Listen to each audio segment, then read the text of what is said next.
Hello and welcome to this video tutorial on how to complete and submit a timesheet using the JMS One app.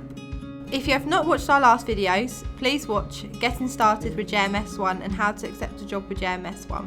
When you first open up the JMS One app, you'll be greeted with a new Jobs tab. At the bottom of the screen, there's a tab called Timesheets. Tap this icon.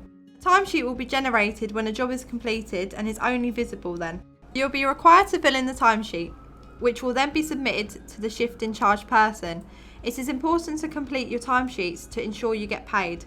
Each timesheet summary card will include the shift details and the status of the timesheet. New or returned timesheets will require action before submitting to the client for approval. I have a new timesheet which requires completing, so I am going to tap the timesheet summary card. As you can see, this opens up a new screen with 3 different tabs at the top of the screen. These are Details, Notes and History. By default, the Details tab will be shown. The screen will show the timesheets broken down into individual shifts. Each timesheet will show the start, end and break time. A tick or question mark will indicate whether the shift in charge name has been completed for each shift. From here, tap a summary card to open a timesheet which needs completing or amending.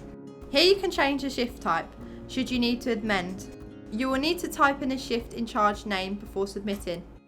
Once all changes have been made and the data for the shift or break time is correct and complete, tap confirm to save the changes. As I have changed my break time, I will type in took 30 minutes for my break. Now you can see the in charge symbol has changed from a question mark to a green tick. Once all the shifts are correct, you can submit the timesheet by checking the terms and conditions box and tapping submit.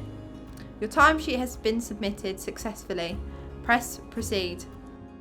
You may get a timesheet returned. This might be caused by the unit manager not agreeing with the inputted start time, end time or break time. I have one timesheet with a return status. Let's tap on this card to find out why.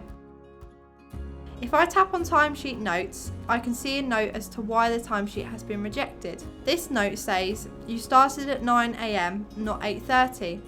After reading this, I will go into the shift again, correct the start time to 8:30, tick the terms and conditions box again and press submit. Congratulations, you have successfully submitted a timesheet. Thank you for watching this video. Please check out the JMS One YouTube channel to find out more videos.